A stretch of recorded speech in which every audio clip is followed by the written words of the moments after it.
የገነት በር ተዘግቶ የሲኦል መዝጊያ ተከፈተብን። ብርሃን ነጥፎ ጨለማ ነገሰብን። ንግስናን ሽተን ልጅነትን ተቀማን።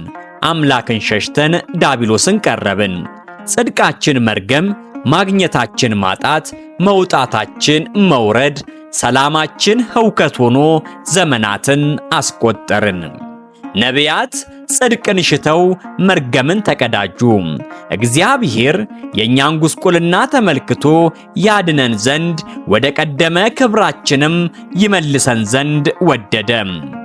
ከምድረ ኤልዳ የተፈጠረው አዳም ዳግም ወደ ሀገረ ገነት ዓለመ መንግሥተ ሰማያት ይመለስ ዘንድ አምላካችን ልጄ ሆይ እያለ አስተጋባ።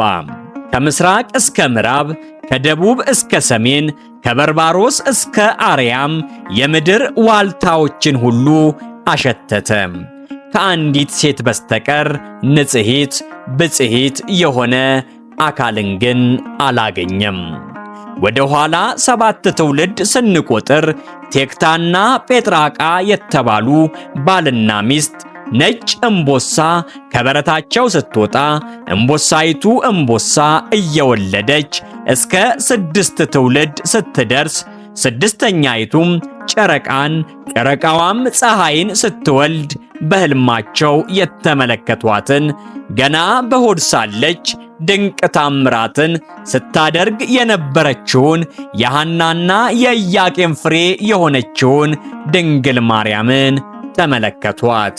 እናት ሆና ሳለ ድንግል የሆነች፣ ንግሥት ሆና ሳለ አገልጋይ የተሰኘች፣ ፈጣሪዋን ወልዳ የታቀፈች፣ ንጽሕና ያልተነጠላት፣ በሐሳብም በንግግርም በሥራም ብጽሕት የሆነች እናታችን ጼዴንያ ማርያም። ሰላም እግዚአብሔር ከሁላችሁ ጋር ይሁን። የተወደዳችሁ የ44 ሚዲያ ቤተሰቦቻችን በብዙ ምዕመናን ዘንድ በስፋት የማይታወቁትን የቅድስት ቤተክርስቲያናችንን ቅዱሳን አባቶችና እናቶች እንዲሁም ልዩ ልዩ ታሪኮችን በልዩነት ወደ እናንተ ስናቀርብ መቆየታችን ይታወቃል። ዛሬም በሚዲያችን በብዙሃኑ ዘንድ የማትታወቀውን ነገር ግን በታምር ሰሪነቷና በአስደናቂ ታሪኳ በአማንያን ዘንድ ብቻ ሳይሆን በኢአማንያንም ጭምር ታሪኳ ገኖ የወጣውን የእናታችን የቅድስት ጼዴንያ ማርያምን ሙሉ ታሪክ በድንቅ አቀራረብ ይዘንላችሁ ቀርበናል። እርሶም እስከ መርሃ ግብራችን ፍጻሜ ድረስ በመከታተል ሚዲያችንን ሰብስክራይብ፣ ቪዲዮውን ደግሞ ላይክና ሼር በማድረግ ከአገልግሎታችን ጎን ይሆኑ ዘንድ በጼዴንያ ማርያም ስም እየጠየቅን ወደ ዛሬው መሰናዷችን አመራን።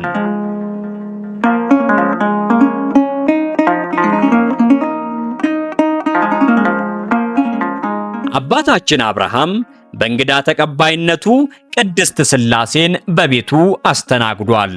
ሎጥም ቢሆን መላእክትን ተቀብሎ ከሰዶምና ጎመራ ጥፋት ተርፏል። ሌሎችም ደጋግ ሰዎች ከነቢያቱ እስከ ጌታችን፣ ከጌታችን እስከ ሐዋርያቱ፣ ከሐዋርያቱ እስከ ሊቃውንቱ በቤታቸው ተቀብለው ብዙ በረከትን አትርፈዋል። መልካም ልብ ያለው ከራሱ አልፎ ለሰዎች ይጨነቃል። እሱ ሳያርፍ እንግዳን ያሳርፋል።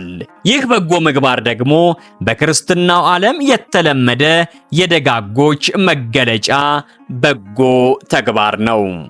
በዘመነ ሐዲስ ሐዋርያው ቅዱስ ማርቆስ የአንበሳውን ምስል ሰባብሮ የይሁዳ አንበሳ የሆነውን የጌታችንን የፍቅር ሐውልት በፈሮናውያን የልቦና ዙፋን ላይ ከተከለ በኋላ በርካታ ግብፃውያን ወደ መንግሥተ ሰማያት ፈልሰዋል። በርካታ ገዳማትና አድባራትም በምድረ ግብፅ ተመስርተዋል። ደጋግ አባቶችና እናቶችም እንግዳዎችን እየተቀበሉ ወንጌልን እያስተማሩ በክርስቶስ ፍቅር ኖረዋል። ከነዚህ ደጋግ እናቶች መካከል ደግሞ በምድረ ጼዴንያ የምትኖረው እናታችን ማርታ ግንባር ቀደም ተጠቃሽ ናት። ማርታ የጌታችንን እናት ወላዲተ ቃል ድንግል ማርያምን አብዝታ የምትወድና በአማላጅነቷ የምትተማመን ብዙ ድንቅ የተደረገላት ቅድስት ሴት ናት። እንግዳ እቤቷ መጥቶ ካልተስተናገደ እንደ አባታችን አብርሃም እህል የማትበላ የዕለት እንግዳዎችን አትንሳኝ እያለች የምትጸልይ ድንቅ እናትም ጭምር ናት። እናታችን ማርታ ግብፅ ውስጥ በምትገኘው ጼዴንያ በተባለችው ስፍራ እየኖረች ወደ ማዕከላዊ ምድር ኢየሩሳሌም አቅንታ ገዳማትንና አድባራትን ተሳልማ እንዲሁም የእመቤታችን የቅድስት ድንግል ማርያምን ቅድስት ስዕል ገዝታ መመለስን ዕለት ከዕለት ትሻ ነበር።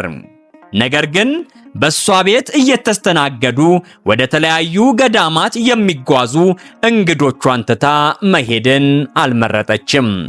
ይልቁኑ ድንግል ማርያምን እየተማጸነቻት እንግዶቿን ተቀብላ እያስተናገደች በቤቷ ቆየች።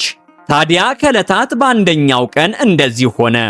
ማርታ እንጀራውን ከሌማት ወጡንም ከሰታቴ ወይኑንም ካቁማዳው እየቀዳች እንግዶቿን በማስተናገድ ላይ ሳለች አንድ በዕድሜ የገፉ የሽበት ዘውድን መቀዳጀት የጀመሩ ልዩ ግርማና ክብርን ተቀዳጅተው ጥቁር ቀሚስን በጥቁር ቆብ አስማምተው የለበሱ አባ ቴዎድሮስ የተባሉ መነኩሴ በጼዴንያዋ ማርታ ቤት በእንግድነት ይስተናገዱ ዘንድ መጡ። ማርታ አብልታቸውና አጠጥታቸው አንጥፋ ካሳደረቻቸው በኋላ ከምድረ ኢየሩሳሌም ሲመለሱ የእመቤታችን የቅድስት ድንግል ማርያምን ቅዱስ ስዕል ገዝተው ይዘውላት እንዲመጡ ጠየቀቻቸው። እኛ ደገኛ መነኩሴ አባ ቴዎድሮስም ካንቺ ገንዘብን አልሻም፣ በኔው ገንዘብ እገዛልሻለሁ በማለት ወደ ኢየሩሳሌም አቀኑ። የጼዴንያዋ ማርታም እንግዶቿን እያስተናገደች የአባ ቴዎድሮስን የተስፋ ቃል በተስፋ መጠባበቅ ጀመረች። ከልጅነቷ ጀምሮ የምትፈልገውን የእመቤታችን የድንግል ማርያምን ቅዱስ ስዕል የምታገኝበትና በስዕሏ ፊት እየሰገደች ጸሎት የምታደርስበትን ቀን በናፍቆት ትጠባበቅ ጀመር። አባ ቴዎድሮስም ወደ ምድረ ኢየሩሳሌም አቅንተው ገዳማቱን ተሳልመው እንደጨረሱ ለማርታ የገቡላትን ቃል ዘንግተው የእመቤታችንን ቅዱስ ስዕል ሳይገዙ ዳግመኛ ወደ ምድረ ግብፅ ጉዞ ማድረግ ጀመሩ።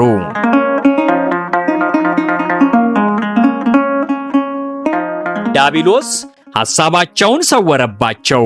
ረጅም መንገድ ተጓዙ። በጼዴንያ የተቀመጠችው እናታችን ማርታ የላከቻቸው እኛ ደገኛ መነኩሴ መልእክቷን ዘንግተው ይመጣሉ ብላ አለማሰቧ ፍጹም የዋህነቷ ነበር። አባ ቴዎድሮስም የቅድስት ድንግል ማርያምን ቅዱስ ስዕል ሳይዙ ዳግመኛ ወደ ማርታ ቤት መመለሳቸው በማርታ ሕይወት ውስጥ የሚፈጥረው ለውጥ ያለም መስሎ አልታያቸውም። ብቻ ኢየሩሳሌምን እየራቋት ግብፅንም እየቀረቧት በመጡ ቁጥር ማርታም ስዕሏን የማየት ጉጉቷ ይበልጡኑ እየቀረበ ይመጣ ነበር።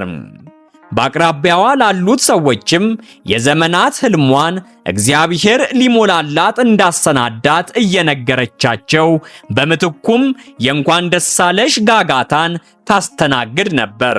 ይህ ሁሉ ጉጉትና ናፍቆት ግን ለአባ ቴዎድሮስ የሰጠው ትርጉም ውሃ የማያነሳ ኢምንት የሰናፍጭ ቅንጣት ታክል ብቻ ነበር።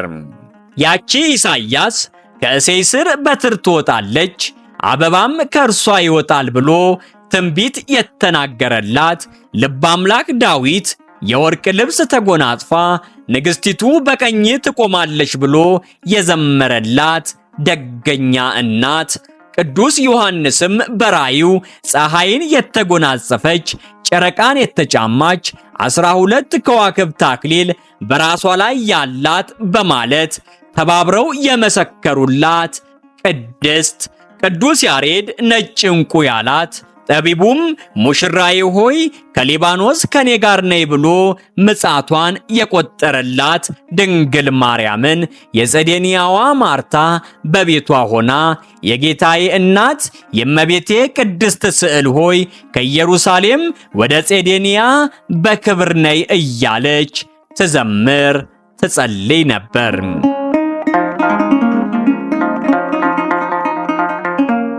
አባ ቴዎድሮስ ግን ይህችን ስዕል ትተው ወደ ጸዴንያ ተጓዙ። አባ ቴዎድሮስ የመንገዳቸውን እኩሌታ እንዳዳረሱም ድንገት ያላሰቡትና ያልጠበቁትን ድምፅ ሰሙ። ስዕል መግዛትን ለምን ረሳህ የሚል የሚያስደነግጥ ንግግርም በጆሮአቸው አስተጋባ። ደንግጠውም ወደ ኋላ ተመልሰው ኢየሩሳሌም በመድረስ መልኳ ያማረና የተወደደ የእመቤታችን የቅድስት ድንግል ማርያምን ቅዱስ ስዕል ገዝተው በሐርና በንጹህ ልብስ ጠቅልለው ወደ ጼዴንያ መጓዝ ጀመሩ። እየተጓዙ ሳሉ ከሚያስፈራ ጫካ ውስጥ ሲደርሱ ወንበዴዎች ተነሱባቸው።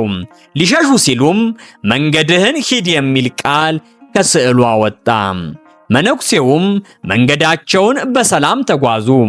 ሁለተኛም አንበሳ ሊበላቸው በተነሳባቸው ጊዜ ከዚያች ስዕል የሚያስፈራ ድምፅ ወጥቶ አንበሳውን አባረረላቸው። አባ ቴዎድሮስ ይህን ሁሉ ድንቅ ተአምር ባዩ ጊዜም ያችን ስዕል ለማርታ ከመስጠት ይልቅ ወደ አገራቸው ሊወስዷት ወደዱ። በመርከብ ተሳፍረው በሌላ አቅጣጫ ሲሄዱም ታላቅ ነፋስ ተነስቶ ወደ ማርታ አገር ወደ ጼዴንያ ወሰዳቸው።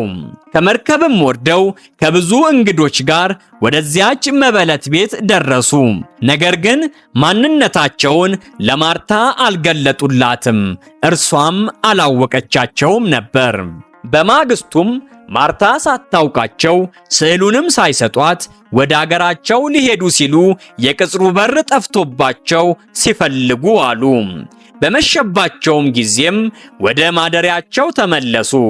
ማታ ማታ በሩን ያዩታል። ነግቶ መሄድን ሲሹ ግን የበሩ መንገድ ይሰወርባቸዋል። በዚህ ሁኔታም እስከ 3 ቀን ድረስ ቆዩ።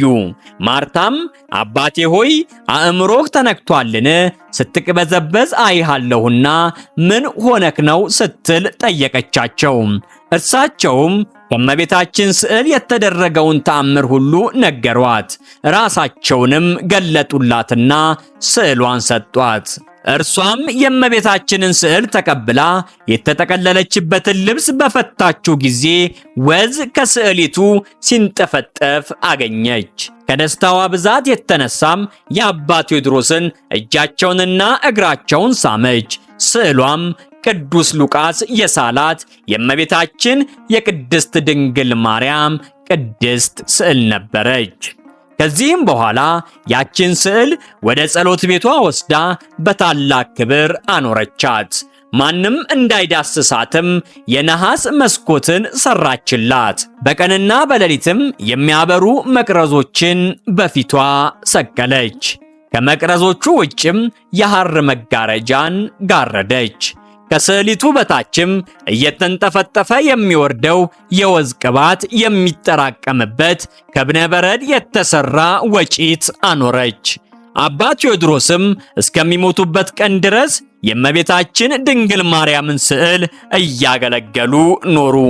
የሀገሩ ሊቀ ጳጳስም የእመቤታችን ስዕል ሥጋ የለበሰች ሆና ባገኙና ታምሯንም በተመለከቱ ጊዜ የእግዚአብሔርን ድንቅ ሥራ አደነቁ። ከስዕሏ ከሚንጠባጠበው ቅባት ቀድተው ለበረከት ሲካፈሉም ወዲያውኑ በወጩቱ ውስጥ ሞላ። ስዕሊቱን ወደ ሌላ ቦታም ሊወስዷት ፈልገው ሲያንቀሳቅሷት ከፍተኛ የመሬት መንቀጥቀጥና ህውከት አካባቢውን አሸበረው። ስዕሊቱም እስከ ዛሬ ድረስ ማርታ ትኖርበት በነበረችው ጼዴንያ በምትባለው ቅዱስ ስፍራ ትኖራለች። ከዚህም የተነሳ ይህቺ ቅድስት ስዕል ጼዴንያ ማርያም እየተባለች ትጠራለች። የሁሉ አምላክን በማኅፀኗ የተሸከመችው ወላዲተ አምላክ ቅድስት ድንግል ማርያምም በስዕሏ ወዝ ብዙ ሕሙማንን ትፈውሳለች። ከቅዱሳን ልብስና ጥላ የእርሷ ስዕል ይከብራልና በየዓመቱም መስከረም 10 ቀን ቤተ ክርስቲያናችን ከእመቤታችን 33ቱ በዓላት ውስጥ አንዱ አድርጋ በታላቅ ድምቀት ታከብረዋለች። የእናታችን የቅድስት ጸዴንያ ማርያም ረድኤት በረከት አይለየን። ወስብሐት ለእግዚአብሔር ወለወላዲቱ ድንግል ወለመስቀሉ ክቡር።